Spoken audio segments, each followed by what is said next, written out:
Bueno,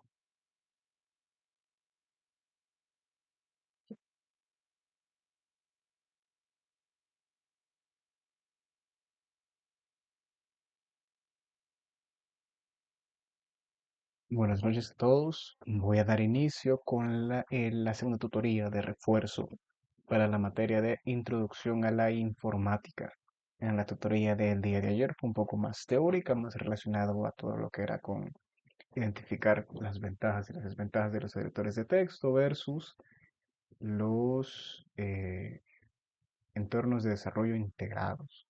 Sí, y un poco se habló también sobre la importancia de los diagramas, cómo estos nos sirven para comunicar ideas que de otra manera sería difícil de comunicar por su complejidad, etcétera. En la tutoría del día de ahora, en el refuerzo del día de ahora, como les comentaba, sí va a ser un poco más práctico, dado que se va a abarcar todo lo relacionado a la unidad 2 que tendría que haber sido visto en esta semana. Mismos recordatorios de la tutoría anterior, los refuerzos parten de que ya se vieron las clases en el campus, más la retroalimentación de los tutores en su respectiva tutoría. Los refuerzos son mucho más directos a cualquier consulta o la que tengan respecto a lo visto en las clases o tutorías que no haya sido solventado por su tutor. Y la idea es aportar algo extra de lo que ya se vio en campus y tutoría. Eh, detalle importante, bueno, la, la hora está incorrecta, acá es 1:33, pero realmente sí es la hora adecuada para hacer la tutoría. Lo que pasa es que por configuración del sistema, pues digamos que mi hora se ha desconfigurado. Pero fuera de eso, está todo en el marco legal que debería. Con eso dicho, veamos el índice del refuerzo del día de ahora. Se van a tratar tres puntos: las entradas y salidas de un programa, de un sistema, las buenas prácticas, algunas recomendaciones únicamente relacionadas a el programa o el sistema que vamos a ver en ese momento, siempre dentro del mismo contexto, siempre dentro del mismo alcance. Y por último, un flujo de un sistema real. Con eso dicho, ahora sí pasamos ya a ver código fuente, la parte más práctica. Esto es el mismo script o el mismo programa que yo les mostraba,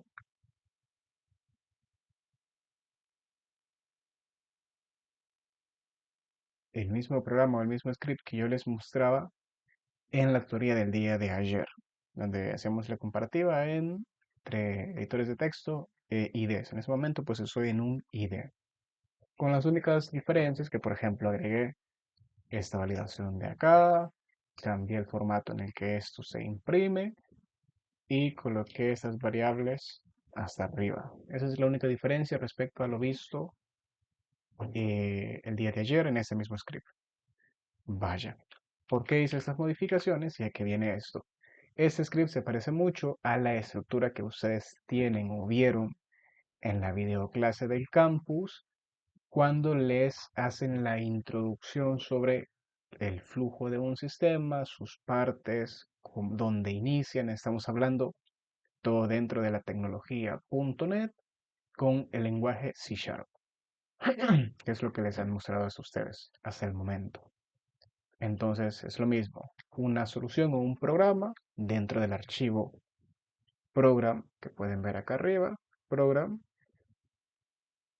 en la clase main, bueno, perdón, en la clase program en el método main, que es lo mismo que ustedes tienen en el campus, en el ejemplo que allí les ponen, aunque esté relacionado con fechas y edades. Acá pues simplemente es un script o un método que lo que hace es obtener dos números que guarden variables num1 y num2, verifica que sean valores aceptables o sean valores numéricos que puedan ser restados y hace la respectiva resta guardándolo en una variable result que luego imprime con la instrucción de console.writeLine que la vieron en los operadores de entrada y salida.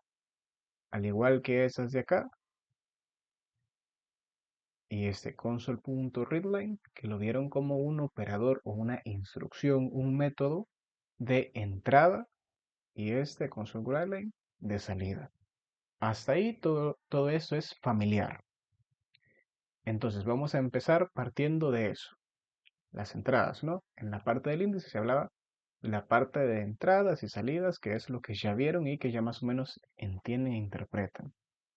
En la parte de entradas y salidas, si yo ejecuto este script o este método, me indica un número, 39, segundo número, allí está, 39 menos 9 igual a 30. Acá hay una pequeña errata, así sería lo correcto. Ejecuto de nuevo.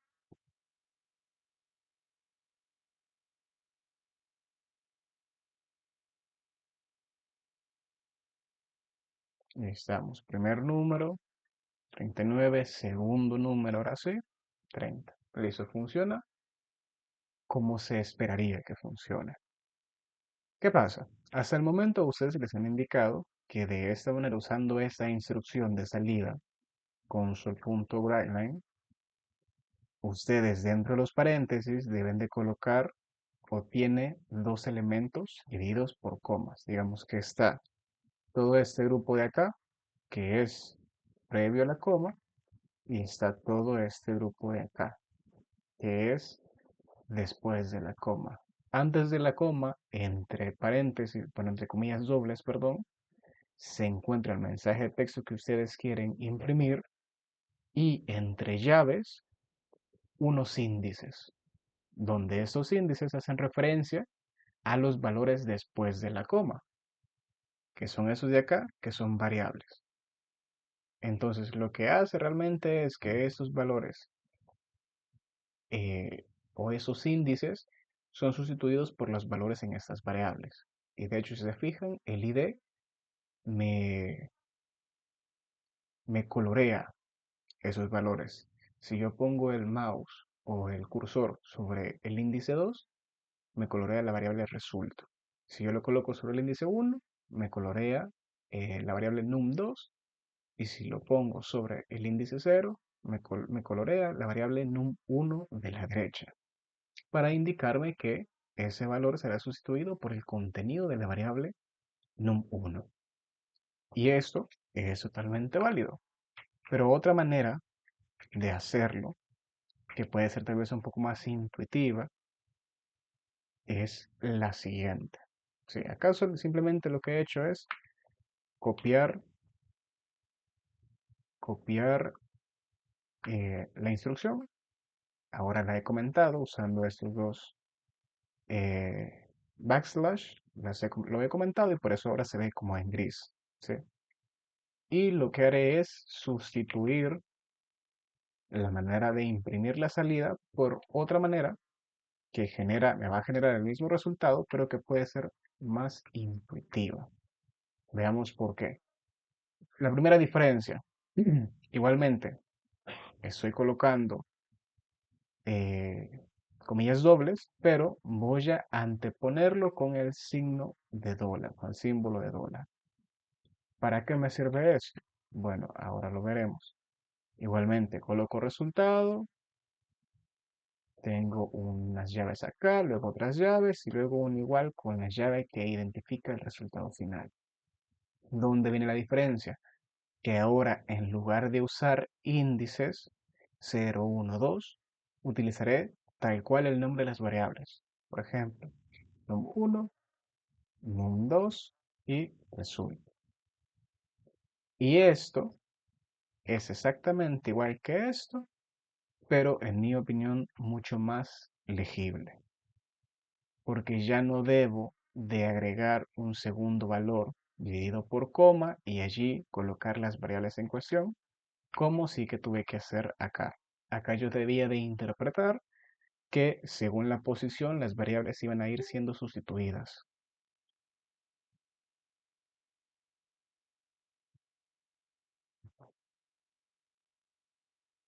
Acá no es el caso. Acá directamente estoy sustituyendo los valores por las variables, lo que me va a resultar en la misma impresión de acá arriba. Vamos a comprobarlo.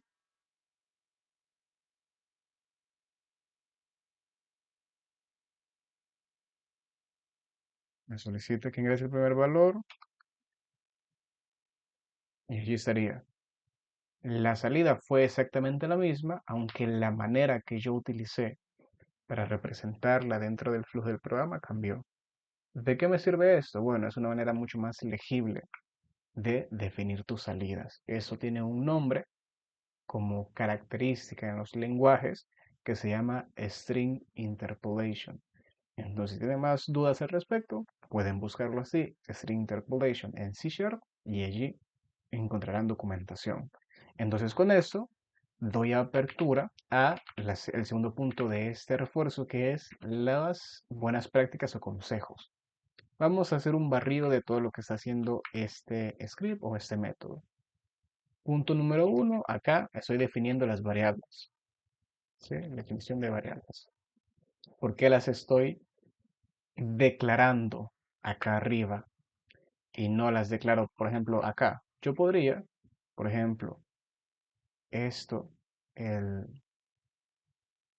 la variable num2, yo podría, en lugar de declararla allí, declararla directamente donde la estoy usando, que es acá. ¿Sí?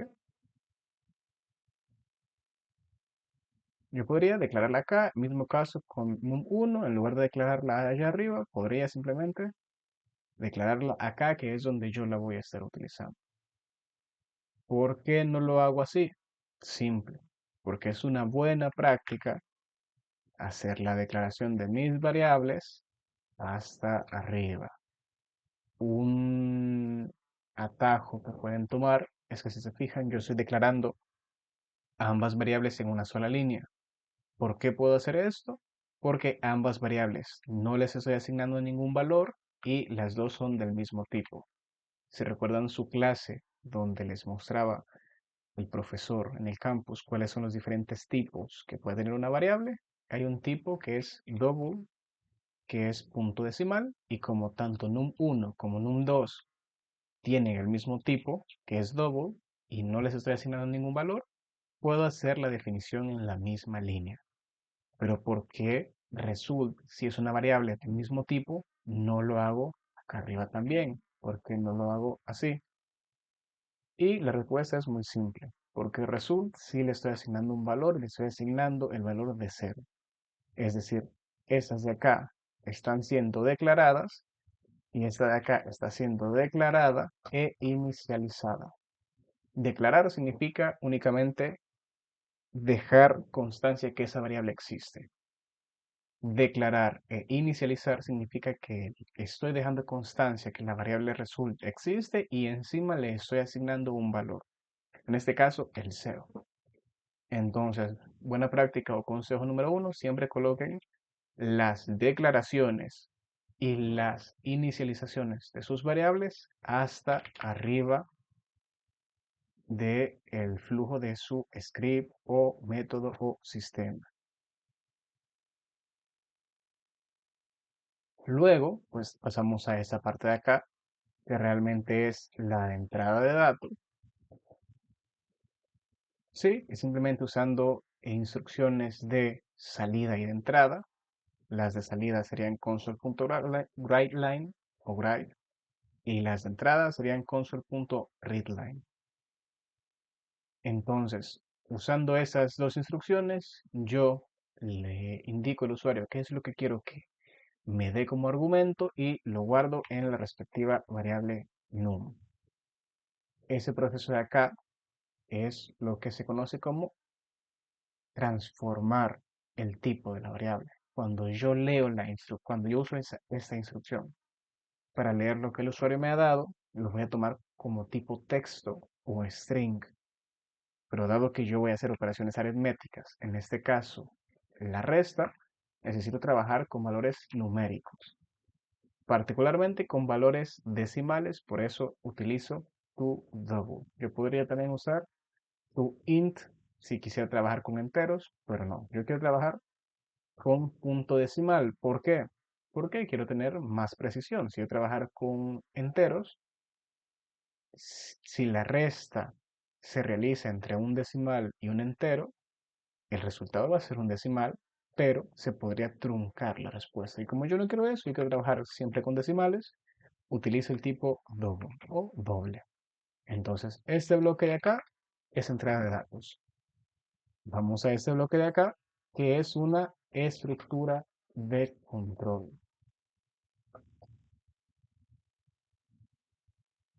De igual manera forma parte de las clases que ya deben de haber visto, donde se les explica un poco la importancia de esos. En este caso estoy trabajando con una condicional.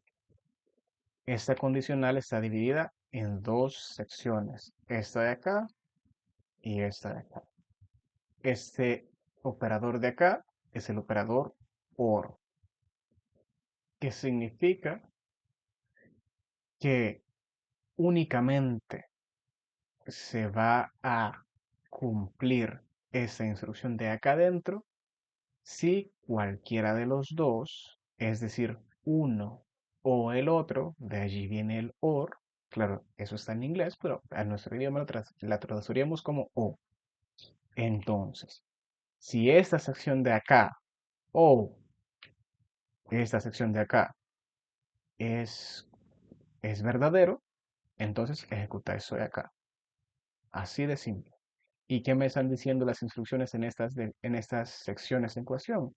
Lo único que están haciendo es verificar si el contenido de la variable num1 o el contenido de la variable num2 son numéricos. Este método de isNaN lo que realmente significa es is not a number. De allí viene el NaN. Es es un acrónimo para not a number. Entonces lo que está verificando es que si el valor de num1 o num2 es un número o no es un número. Si no es un número, tanto num1 o num2, entonces va a ingresar acá y me va a decir, por favor, ingresar un número válido. Veamos si es cierto. Voy a ejecutar el sistema otra vez o el script. Voy a colocar texto y allí me da un error. ¿Este error por qué me lo da? Porque traté de hacer una conversión a el valor numérico. O sea, que se está tratando de hacer una conversión de un string a doble, cuando claramente eso no es posible.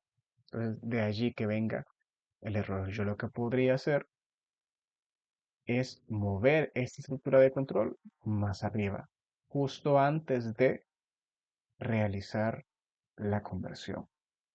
En caso de que yo no quiera que ese error se dispare. Pero bueno, continuemos.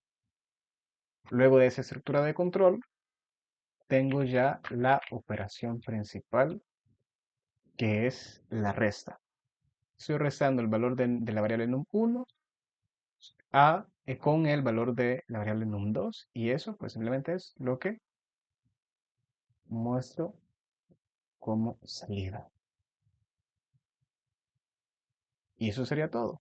Así de simple es este script o este método en cuestión main de la clase program con el que estoy trabajando. Entonces yo podría realmente identificar, conectando lo que vimos en la tutoría pasada sobre la importancia de los diagramas, yo podría representar que eso que les acabo de mostrar en código fuente es realmente esto. Digamos, en el bloque más externo tengo esto de acá que dice program.cs a la izquierda arriba, que realmente hace referencia al nombre del archivo. Si se fijan, allí dice, el archivo se llama program.cs, la extensión .cs viene de C#, que es el lenguaje de programación que se está utilizando. Luego tengo otro bloque dentro del programa que se llama main, que hace referencia al método en cuestión, que sería ese de acá. Toda mi lógica está entonces almacenada en un archivo que se llama program.cs en un método que se llama main. Y ya luego de eso, pues ya tengo mis instrucciones. Primero leo datos, luego verifico que sean numéricos y si son numéricos procedo a hacer la resta y a hacer la debida impresión del resultado de esa resta.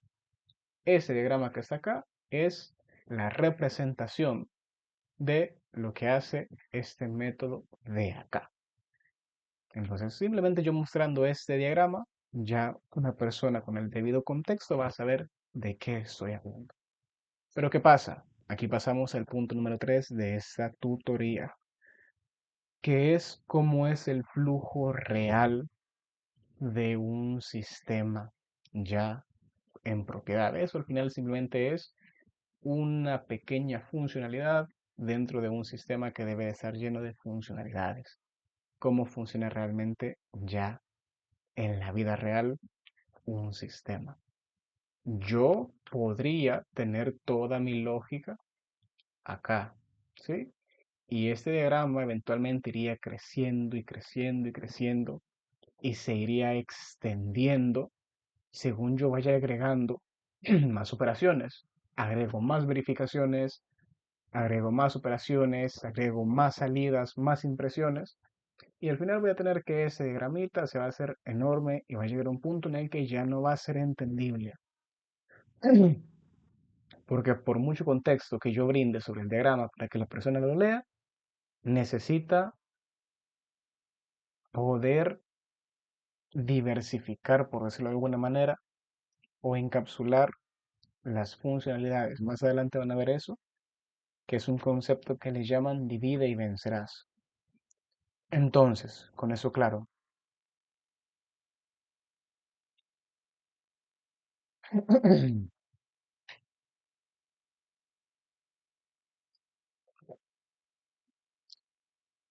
con eso claro,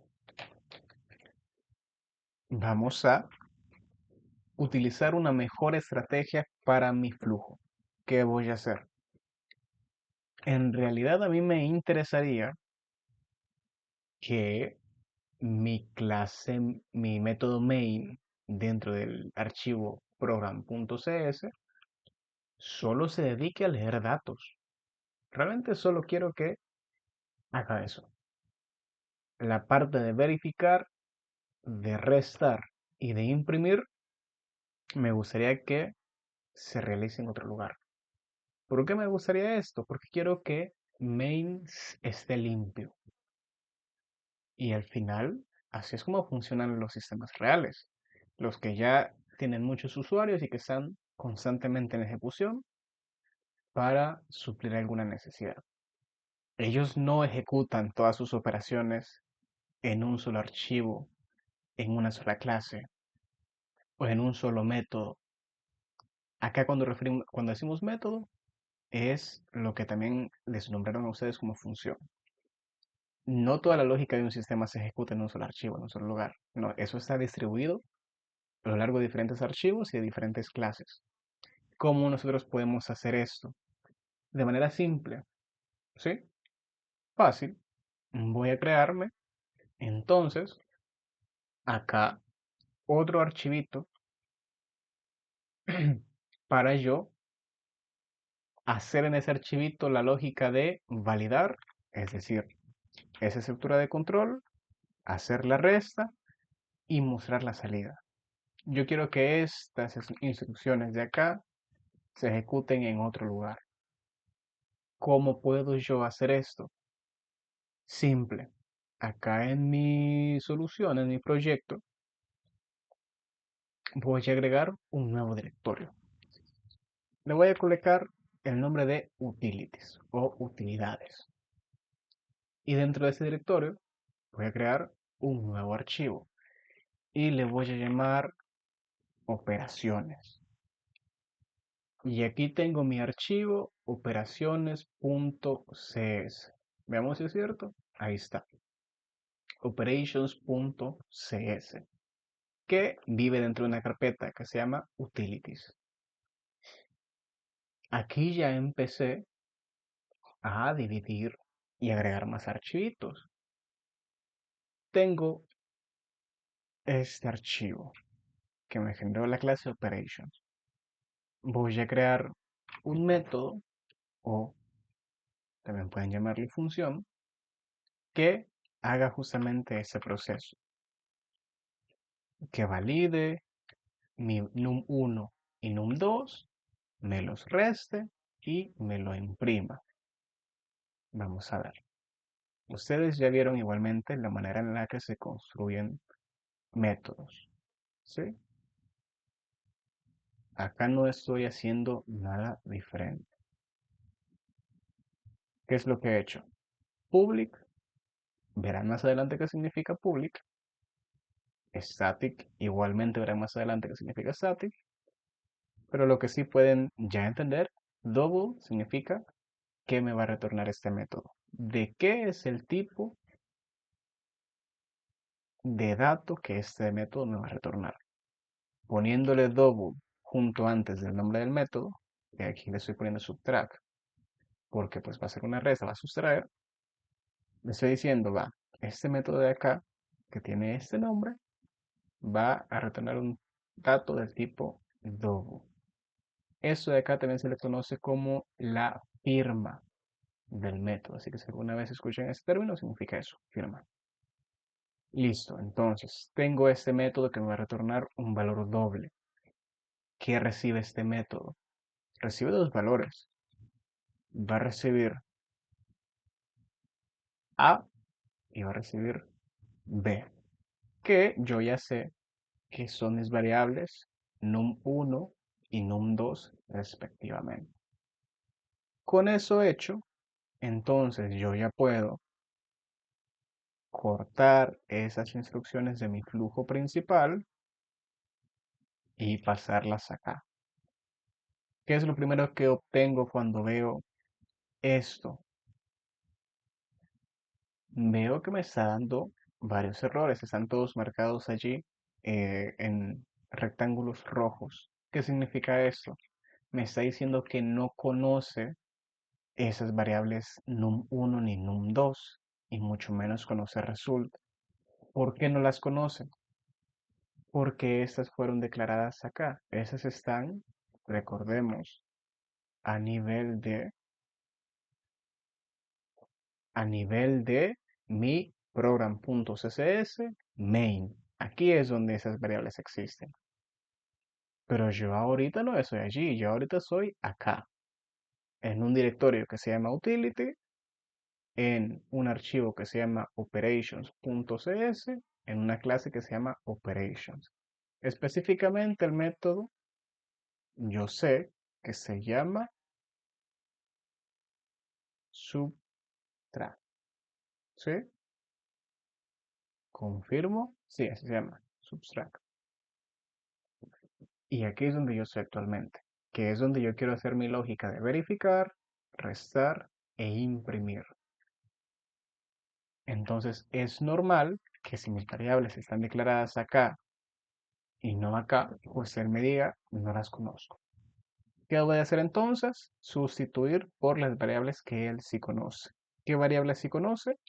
Las que le estoy pasando como argumento, que son A y B.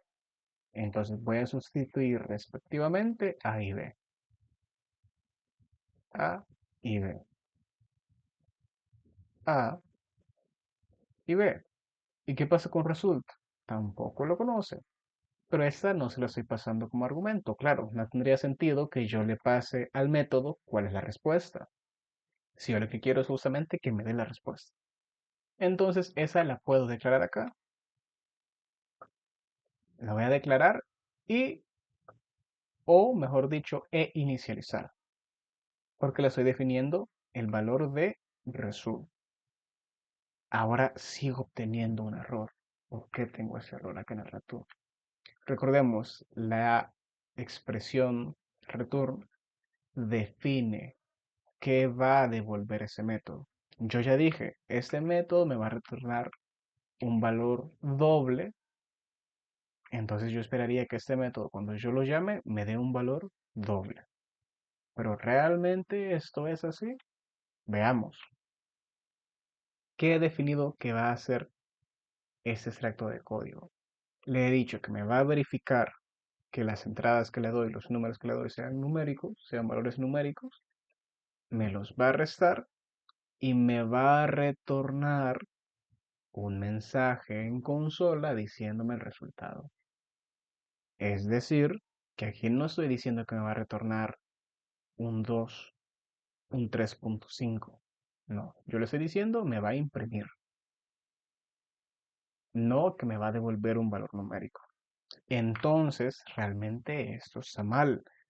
La firma del método está mal. Aquí debería ser void, vacío, porque este método no me va a retornar nada, sino lo que va a hacer es imprimirme en consola un mensaje. Si yo quisiera que esto fuera double, yo tendría que decirle, vaya, entonces retornar ese valor. Y aquí en lugar de imprimir, tendría que hacer retornar ese valor. Y allí ya estoy retornando un valor numérico. Pero como yo en mi diagrama no he definido que ese será mi flujo, sino que ya dije que mi flujo será que me imprima en consola, entonces esto lo sustituyo y voy a definir acá que es void, que me va a retornar nada. Eso quiere decir. Entonces, chivo. Yo ya definí entonces acá eso que tengo plasmado en mi diagrama. Ya dije que en la carpeta utility, en el archivo operations.cs, en este método en particular, voy a tener esta lógica de acá, ese flujo de verificación, resta, impresión, que hasta el momento estaba acá. Ya lo encapsulé o lo dividí acá. ¿Cómo lo uso? Claro, porque yo quiero que ahora esto de acá, sí, yo ahora quiero que esto de acá, esto que es este flujo que está en azul, quiero que desaparezca y que ahora sea ese de acá el que se ejecute en anaranjado. ¿Cómo puedo yo hacer eso? Vaya, hagamos eso. Me regreso a mi programa, específicamente al método main. Hasta ese punto yo ya capturé en num1 y en num2 los valores ingresados por el usuario. ¿Cómo uso?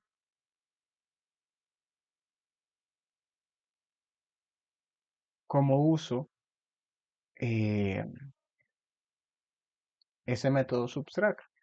Simple. Primero, hasta acá arriba debo de importar el contenido de la carpeta. Recordemos, mi carpeta se llama Utilities. Entonces yo lo que hago es hasta arriba de mi programa, utilizando la palabra using de estoy usando, voy a decirle, por favor usa el contenido de el directorio Utilities. Y este Hello World que está al inicio, ¿qué es? Ah, bueno, así se llama, mi proyecto. Si se fijan acá, dice Hello World y es el nombre de mi proyecto. Según el nombre del proyecto que ustedes le pongan, será eso. Por ejemplo, si yo le hubiese puesto proyecto número 1, acá sería proyecto 01.utilities. Pero no, como yo le puse mi proyecto Hello World, entonces por eso lo llama así. Punto utilities, que es el nombre de la carpeta que yo le puse. Ustedes pueden ponerle cualquier nombre, eventualmente van a ver algo que se llama patrón de diseño que les define cómo nombrar sus carpetas y cómo guardar los archivos en esas carpetas, pero no es el tema de esa tutoría. ¿Sí? Entonces, ¿qué he hecho? Hasta arriba, utilizando la instrucción using, dije que voy a utilizar el contenido de mi directorio utilities. ¿Para qué definí eso? ¿Para qué dije eso? Para yo entonces, ahora, poder hacer lo siguiente. Y es llamar a el método subtract. ¿Cómo hago eso? Lo que voy a hacer es llamando a operations, que recordemos forma parte de utilities, punto subtract, que es el nombre del método ese de acá, yo ya estoy llamando a todas las instrucciones que están acá adentro. Veamos si es cierto. Le voy a pasar num1 y num2. Y esta ya es una sintaxis conocida. Estoy llamando a el método subtract de la clase operations, donde la clase operations vive en el archivo operations.cs. Entonces, eso que tengo acá ya empieza como a tomar sentido. Entonces, técnicamente lo que yo ahora estoy haciendo es lo siguiente. Tomo esto de acá, lo copio y ahora lo que tengo es esto. Se va, ya no está en azul porque ya no está definido esa lógica en mi program CS, sino que ahora está definida en subtracts de mi clase operations. Entonces, ahora lo que tengo es esto, ¿sí? Dentro de mi flujo, dentro de mi archivo program.cs de mi método main, tengo la lectura de datos y luego, mediante una función, o mejor dicho, un método, tengo el llamado a esta lógica, a verificar, restar e imprimir. Vamos a ver si realmente funciona. Si yo haciendo esto, obtengo el mismo resultado que estuve obteniendo anteriormente. Veamos. Ejecuto.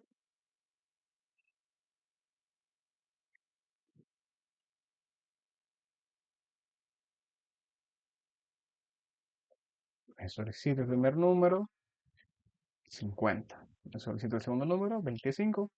Y he obtenido exactamente el mismo resultado, con la diferencia que ahora la lógica en naranjado está siendo llamada de este otro lugar. Pero claro, ahorita en diagrama realmente parece que tengo el mismo diagrama de arriba, con la única diferencia que ahora el flujo este está en anaranjado. O sea, realmente mi diagrama sigue siendo igual de complejo que lo era en un inicio. Y aquí es donde ya se debe de modificar la representación de este diagrama. Y en lugar de verse así, ahora se debe de ver tal que así.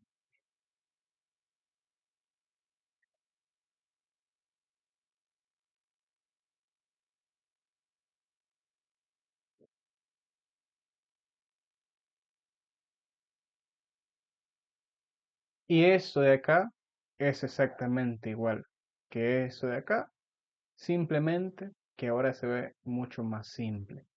Y para yo identificar de dónde viene sustraer, pues yo puedo hacer referencia a este otro diagramita de acá.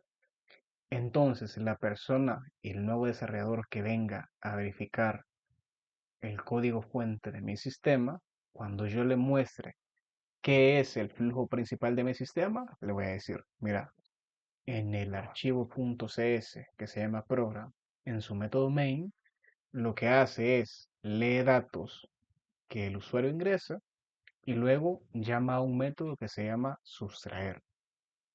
Y ya. Y él me va a preguntar, hey, pero mira, ¿qué hace el método sustraer? Porque aquí, claro, aquí me está diciendo el flujo como genérico, como simple. Pero ¿y si yo quiero profundizar más en qué hace el método sustraer? Ah, bueno, entonces andate al diagrama del método sustraer. Ah, resulta que el método sustraer está definido en la carpeta utility, en el archivo operations.cs, específicamente en el método que se llama subtract, y lo que realmente allí hace es que verifica, resta e imprime el contenido que se le pasó. Ah, ya, va, chivo. Solo quería saber qué hace sustraer. Pero realmente seguime diciendo más del flujo base. Y digamos, claro, habitualmente todos estos sistemas pues tienen una serie de eh, flujos, o sea, una serie de operaciones. No es tan fácil como que solo tiene dos o tres. Entonces, el flujo main, que es el principal, que es donde todo sucede, se va a empezar a ver así.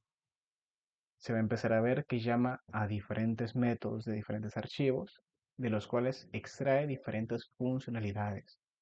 Y así es como realmente se ve un sistema real.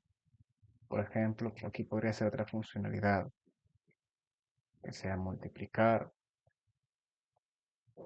otra que sea sumar, y estaría siendo extraída de archivos diferentes, en este caso de em, métodos diferentes. Porque yo podría aquí en mi método, en mi clase operations, yo podría crear otro método que se llame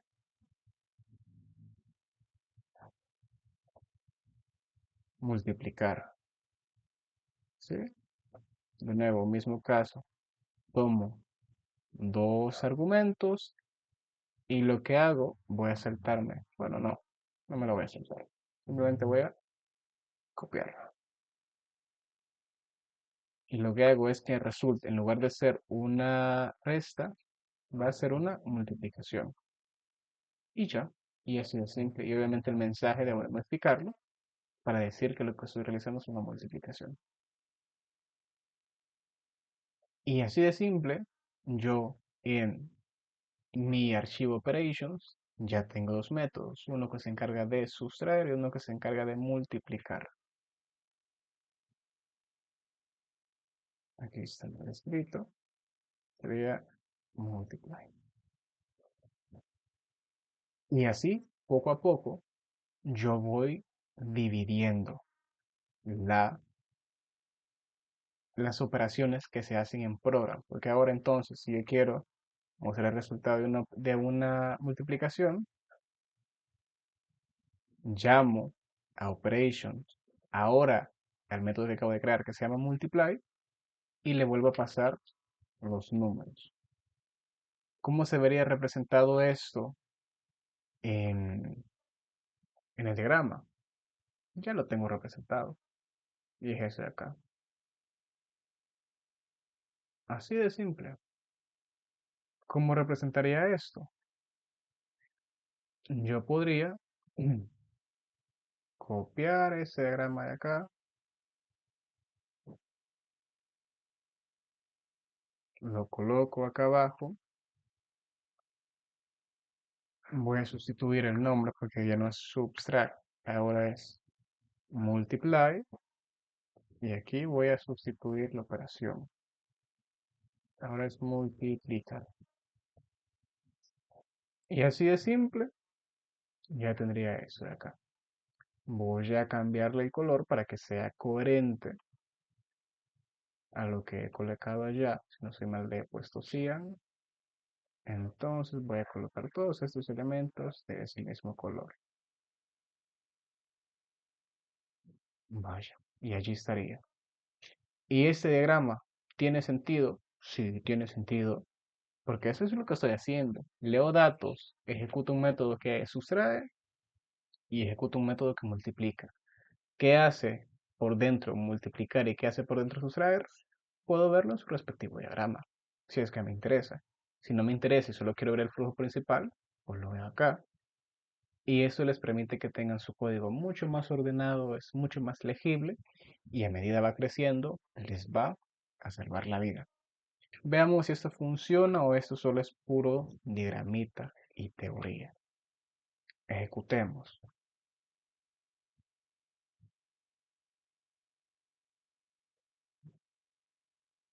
Primer número, 5. Segundo número, 3. ¿Qué debería de obtener? En la resta debería de obtener un 2 y en la multiplicación debería de obtener un 15. Veamos si es cierto. Y ahí está.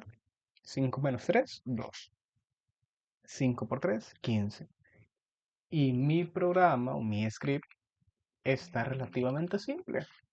Es decir, el flujo es esperable. En declaración de variables e inicialización, entrada de datos y operaciones. Y es simplificado con menos líneas de código de las que yo tenía en un inicio. En mi método main hago más, porque anteriormente tenía más líneas de código y solo restaba.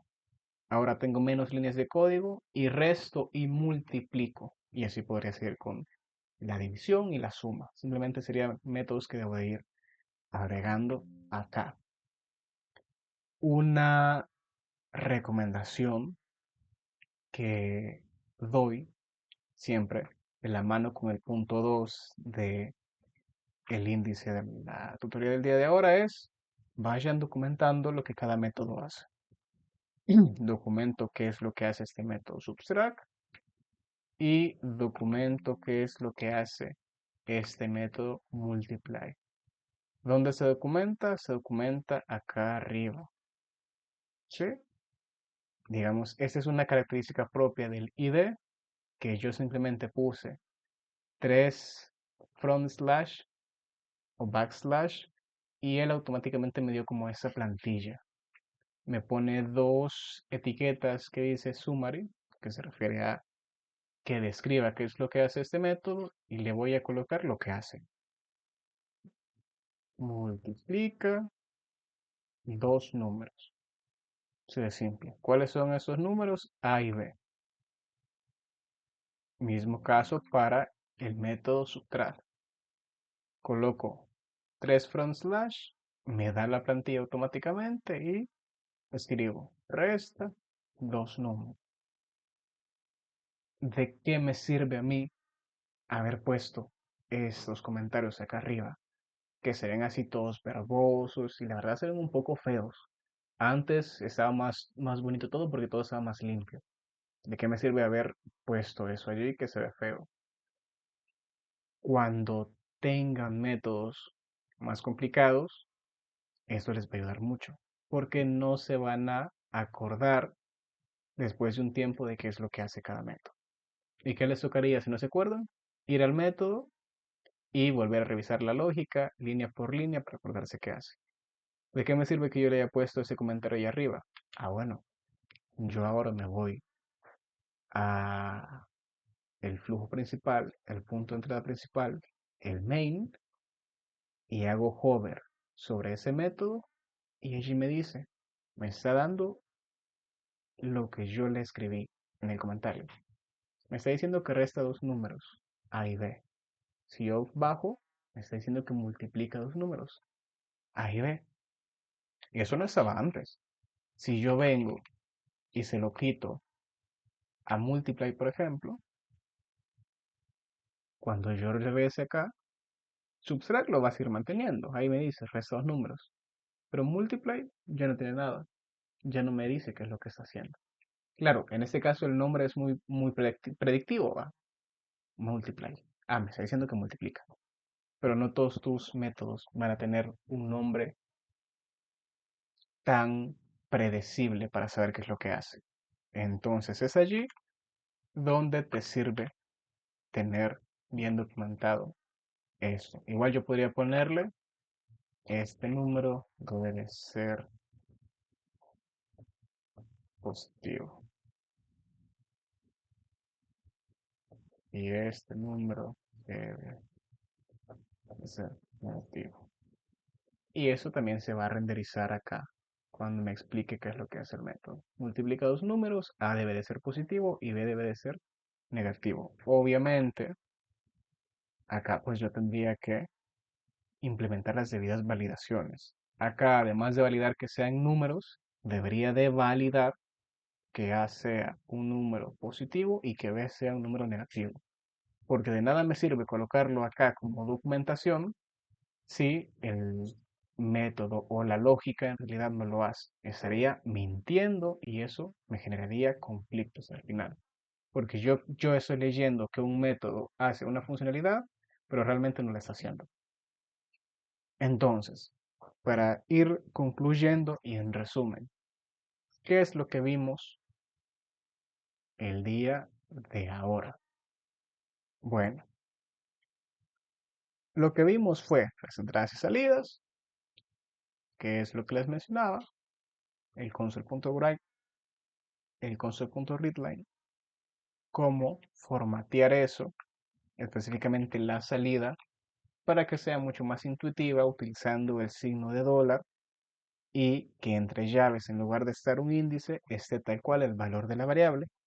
Eso se llama string interpolation y es una característica que muchos lenguajes tienen. En este caso estamos hablando de C#. ¿De qué más hablamos? Hablamos de buenas prácticas. detalles como declarar o inicializar sus variables hasta arriba de todo en el flujo, lo cual les va a servir para siempre saber dónde están sus variables declaradas o inicializadas y en caso que quieran renombrarlas, pues saben que van a estar hasta arriba. Colocar comentarios, tanto en una sola línea para definir qué es lo que hace el flujo, que ojo, con los comentarios hay que tener cierto cuidado. Yo podría dejar esto así y esto así y sería correcto. ¿Por qué? Porque no voy a comentar absolutamente cada línea de código que escriba. Solo voy a documentar aquellas que sean importantes o relevantes. Entonces, por ejemplo, yo también podría quitar esto de acá. ¿Por qué no es relevante? Porque bueno, yo ya sé qué significa none. Si estoy programando con C Sharp es porque yo entiendo qué es lo que hace el lenguaje. ¿Cuándo debo entonces de agregar comentarios? En casos como este, que es un comentario de un método que me dice qué es lo que hace ese método. O para cuestiones o operaciones mucho más complicadas. Por allí muchos dicen, un comentario no responde a la pregunta de qué hace este código. Un comentario responde a la pregunta de por qué lo hace de esta manera. Entonces, para comentarios en línea dentro de su flujo, yo les recomiendo que sigan esa instrucción. Para comentarios fuera del flujo, que se trate como para métodos o funciones, pues allí sí debemos de responder qué es lo que está haciendo ese método. Entonces, con eso cubrimos la parte de las buenas prácticas. Y por último, la parte del flujo real, bueno, pues es lo que les decía. Al inicio partíamos de este flujo que en nuestro archivo program.cs, en el método main, leíamos los datos, los verificábamos, los restábamos, los imprimíamos, todo en un mismo lugar. Luego dijimos, mejor creemos un lugar aparte, un archivo aparte para hacer la parte de verificar, restar e imprimir. Entonces creamos el lector utility, creamos el archivo operations.cs, dentro de ese creamos un método que se llama subtract y allí colocamos la lógica de verificación, de resta y de impresión. Y eso nos dio como resultado que al final quedamos con un flujo como este, mucho más simple que lo que teníamos acá arriba. Que técnicamente los dos hacen lo mismo. Sí, este diagrama de acá me está indicando exactamente lo mismo que ese de acá. Simplemente que me lo está indicando con menos ruido, con menos detalle. Pero realmente me está indicando lo mismo. Si quiero más detalle, veo entonces el diagrama de sustraer, que sería este de acá. ¿Y por qué es importante esta división y simplificación de diagramas? Porque en la vida real, en los sistemas reales, así es como trabajan. Trabajan utilizando una serie de métodos que viven en otros archivos diferentes al main, diferentes al flujo principal. El main lo único que hace es ir a llamar todos esos archivos para ejecutar sus funcionalidades, pero nunca van a poner todo en un solo archivo. Siempre está dividido en diferentes archivos y en diferentes métodos. Entonces, esa era la utilidad de conocer el flujo real de un sistema. Con eso dicho, me despido en esa tutoría del día de ahora. Así quedaría lo relacionado a la unidad 2. Nos estaremos viendo probablemente la próxima semana con lo referente a los temas que estén revisando en esta semana. Pasen feliz noche.